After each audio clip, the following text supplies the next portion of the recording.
This is the DeepCool CH160 mini traveling case. And I know, the build we did in this thing was like months ago, but it doesn't really matter because I wouldn't miss out to cover this one in its entirety because I really like it. It's a cool case. So let's talk about it and everything you can or cannot do in it. As I just said, this is a miniature of a case. It's 201 millimeters wide, stands 268 millimeters tall, and is 330 millimeters deep. Essentially, I could stack multiple ones of these on top of each other until I get something that resembles an actual case. But I wouldn't be able to do that because of this. The special thing about this case, other than possibly the size, comes in form of this handle, making it a perfectly sized transportable PC case, which is like really heavy because the build is like really heavy. I did it in this, but it is of a perfect size to make it a transportable PC case, and that is so freaking cool. But it doesn't have to be this way, because once you've disassembled half the case and you've taken the top of the case off, you can actually remove the handle,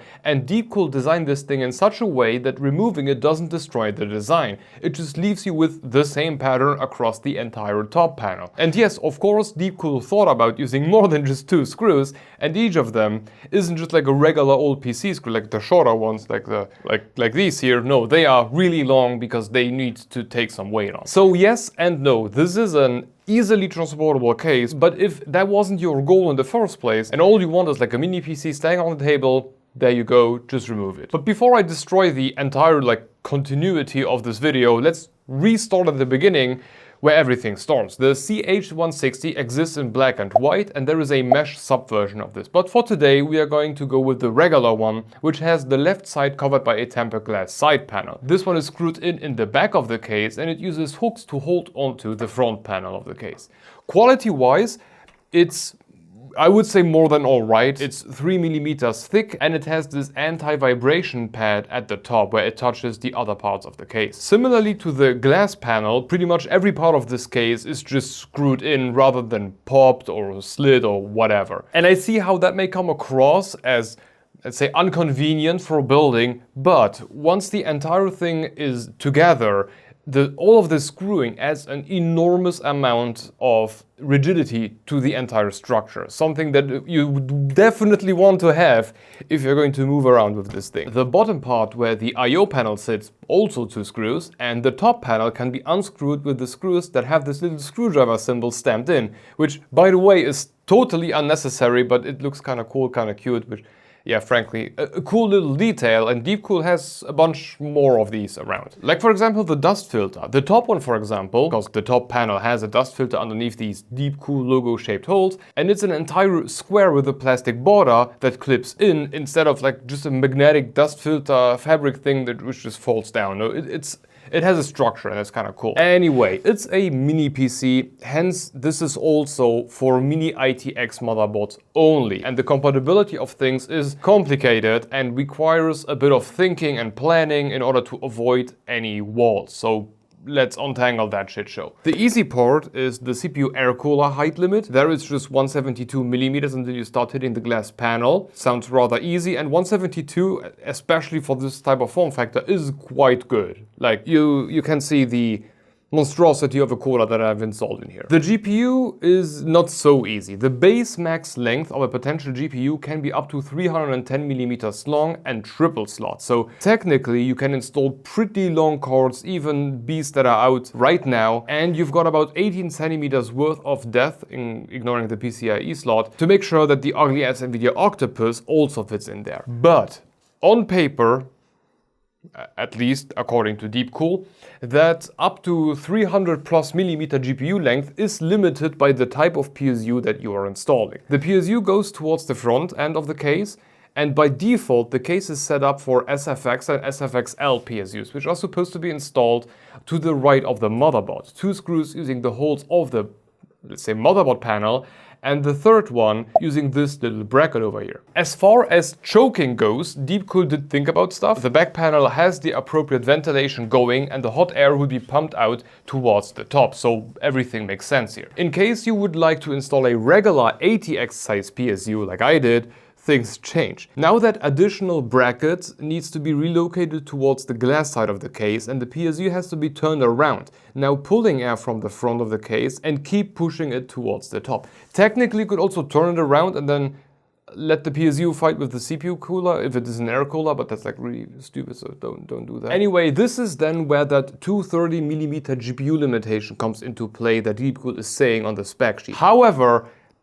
it's a bit more complicated than that, because DeepCool is just playing safe here and saying that you are limited to the point where you would potentially start hitting a really long ATX form factor PSU. The thing is just, if your PSU is shorter than 170mm, which funnily enough mine here is, although it's like a really big one, your GPU could potentially be longer up until the point where you start hitting the actual cables.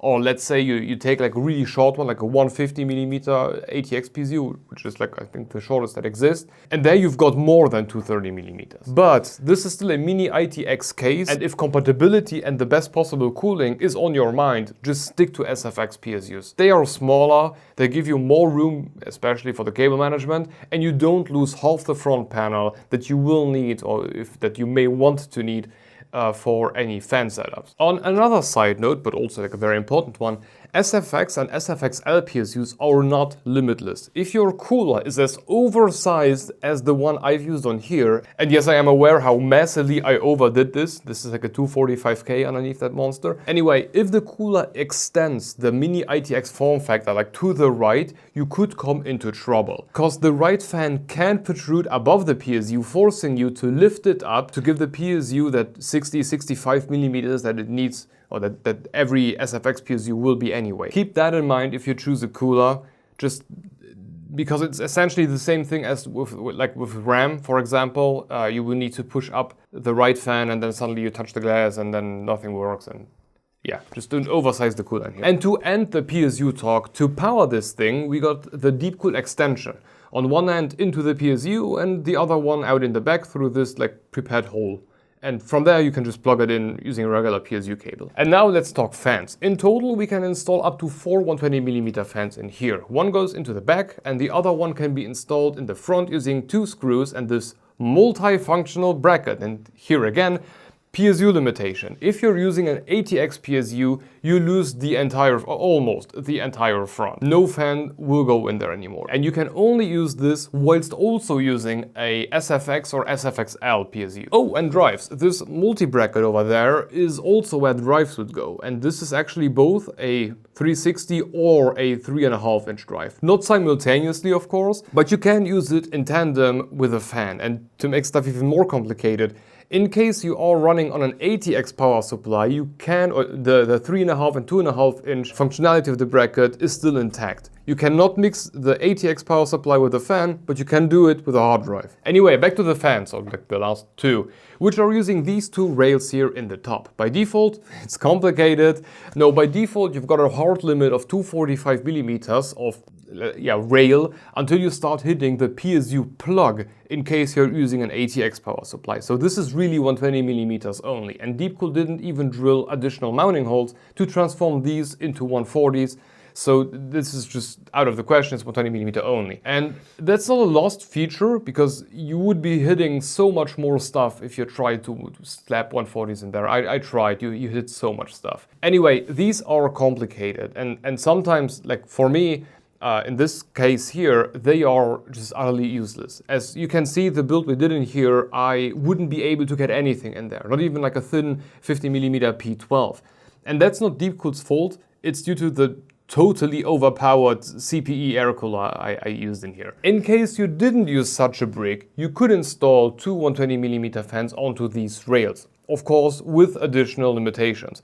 The most front one, for example, has to be a 50mm thick in case you're using an ATX PSU, because that's really all you will get in there. In case you're using a side-mounted SFX PSU, you are pretty much free to do whatever you want until you start hitting your air cooler, of course. So, if you mix it with, for example, like a top blower air cooler or just like a very small cooler overall, it will work, but overdo the air cooler and you are left with essentially no case fans at all. Coming to radiators, which according to DeepCool, the support is none. But just watch me, because what I found out is that as long as you stick to an SFX PSU and as long as your water block pump combo doesn't exceed the point where it hits the radiator and fans, which usually should be like around 55mm, You can do it. You can install an up to 240mm radiator inside the CH160. It just requires either a thin red or a not so gigantic water block pump combo, but it is totally doable. And to finish off the usual review, the I/O is sitting in the front of the case on its own bracket. The one you need to remove if you want to get to all the GPU screws, which, yeah, that wasn't so fun during building. I didn't want to remove that, but I needed to. Anyway, there we got a clicky start button with some DeepCool colored lighting, 2 USB 3.0 Type A's, a USB 3.2 Gen 2 Type C, and a combined audio jack. Wow. I genuinely thought that explaining what you can and cannot do inside of this thing would be like way more complicated than it appears to be now where I'm done with it. I mean, it's still a mini ITX case and it comes with the usual mini ITX caveats, but it's just easier than I expected. But let's see how the build inside of this thing went. What we did here is a bit of a middle class build. We got a 245K pad with a enormous PC cooler Z820 cooler. Totally overkill for that little CPU, I know. And I paired that with the only short GPU that I have, which frankly I could have taken a way longer GPU, but that was like the only single fan card that I had lying around. And to power all of this, I use a relatively big DeepCool ATX PSU. All things considered, the build went fine. I just completely overkilled the air cooler part, and the numbers do really reflect that. If we run Firmax CPU burner with all the panels closed, we get 78 degrees C on the package at 150 watts going through the socket. And if we add 1080p Firmax to that, the CPU gets a little bit hotter at 81 degrees C, and the GPU peaks to 75 degrees C, which is not necessarily perfect for the GPU, but we got like a single fan, so what did I expect? So overall, the numbers are really, really great. But this is this specific build using these specific components, so do not compare them to whatever you have lying around. And actually, I could have even improved this slightly if I had installed a fan in the back, which at the end of the build I just deemed unnecessary due to the cooler being already so oversized as it is, and because it was so close sitting to the back anyway. But this is still a complicated case, and in the end, the result will just depend so much on how you approach this. Use a smaller cooler, and all of a sudden you've got an exhaust fan in the top and a SFX PSU, and now you've got actual front intake and so on and so forth. So there is no point in comparing actual numbers, but what we can compare is smoke. Using smoke, we can see how much and if there are any restrictions created by the case. And I gotta say, I was shocked, because although I was using an ATX PSU, which takes away like 90% of the front panel, the little holes that are left or are not like clogged by the PSU did a fantastic job at providing the fresh air to the air cooler. And even after taking away the side, like the back and the top panel, so actually just opening the case in its entirety, the temperatures didn't improve. Closing this thing actually resulted in a better temperature, at least on the CPU. The GPU stayed exactly the same, and for some reason the CPU rose by a single degree, which is just margin of error, but opening the entire case didn't change anything. But back to the smoke. I gotta say, these pretty big DeepCool holes paired with the fabric dust filter behind them do a fantastic job. No buildup, no blockage. Of course, the end result will depend on the combination of components that you go for, but as for the case itself, I mean, DeepCool did a great job in the cooling department. Cable management, well, I mean, it's a mini ITX single chamber case. There is nowhere to hide, and you can use whatever space you've got left below your PSU, but you are limited to that, and basically to only that and stuffing. And something else I did was to use one of the fan rails at the top to strap the CPU power cable to that. That helped me tremendously to get that cable out of the way, and I would advise you to do the same. But other than that, just cable management wise, good luck. Or just take an SFX PSU, don't take an ATX PSU. Take an SFX PSU, shorter cables, less wiring, less stuffing, life is easier. As a fun little gimmick, DeepCool includes a few packs of these. These are like little rubber pieces that you can stuff the DeepCool shaped holes with, which are like all around the case. Absolutely unnecessary, nobody needs that, but it's like just a cool gimmick. You can build your own pixel art if you're like into that sort of thing, or if you want to make your PC more colorful. Just don't overdo it. Each of them takes away a tiny amount of airflow, so at some point things will choke. The last 2 points, and possibly the most negative ones I want to talk about, are the feet and the dust filters. The feet are okay quality-wise. They have rubber underneath. They give the whole build like a good stand, so I'm happy with the quality of that they have. But they are lifting the case by only 1.6, 1.7 centimeters, which given the GPU is already smacked against the bottom of the case, just isn't enough. 2 is usually like the golden ratio, where you lose any sort of restriction, so that could have been higher. And the dust filters are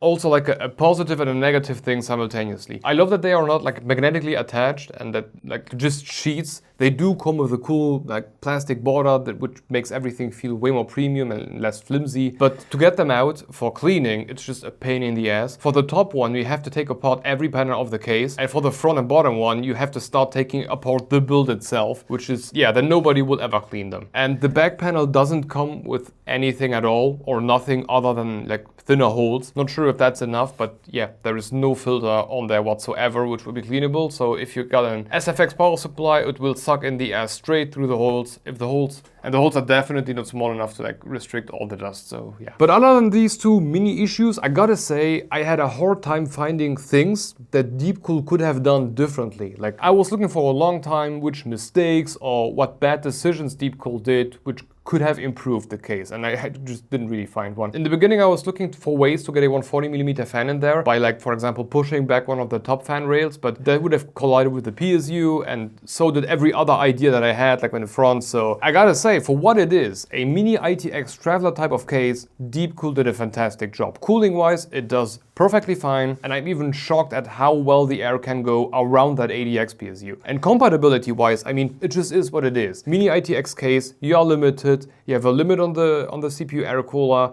stay within that limit, and everything is great. And as for me, I really like this one. DeepCool did well here, and I can absolutely recommend it. The last thing that did shock me after writing the entire review is the price. This one is going for 56 euros, which, I mean, it's not a ready-to-go case. You've got no free fans.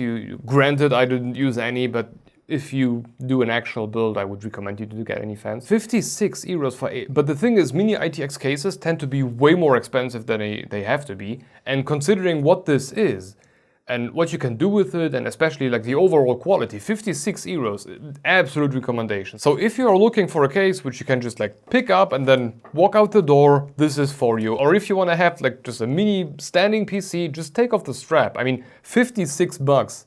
That's kind of a great deal. But okay, this should be everything for the DeepCool CH160, and at this point a huge thank you to DeepCool for sending this over. Oh, on a side note, we have a Discord server, so if you want to join, the link is down below. And we got channel membership, so if you are planning to sell your soul for an RG poop emoji, that's one way to go. But if not, I'm also releasing the content to all members 2 or 3 weeks in advance. Except for the NDA stuff, because, you know, I don't want to get sued. Additionally, you can rest assured that the income will not only keep the channel afloat, but will also serve to get an army of these and then pixel art things which will get this channel demonetized. Anyway, thank you for watching, and if you want to keep going, have a look at this mini ITX case. Maybe Traveler just isn't your thing, and that may be more your thing. Hope to see you on the next one. Bye bye.